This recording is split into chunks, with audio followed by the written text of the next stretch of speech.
कंटाबांजी विधायक लक्ष्मण बाग एवं बीजेपी जिला सभापति शिवाजी महांती एक टीम रविवार दिन तुरेकेला थाना झरनी ग्राम को जाइथिले। ममिता मेहर हत्याकांडर सीबीआई तदंत करबा नै विधानसभा रे दाबी करबे बोली कहिसंती।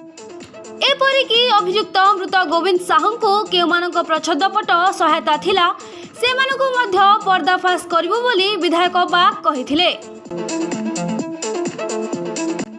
ए प्रतिनिधि दल रे बीजेपी जिला सभापति शिवाजी महांती, अक्षय मेहर, वेदव्यास नाग, तुरेकेला सरपंच जलंधर महाकुड़ सह अन्य माने शामिल थिले।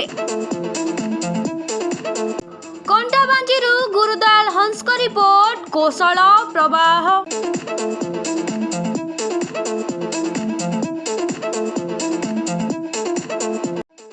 नलकूप खनन पई प्लान करूछंती कि तेबे निश्चय जोगाजोग करंतु बाबा बोरवेल। Mobile number 9938110888 94391 47028।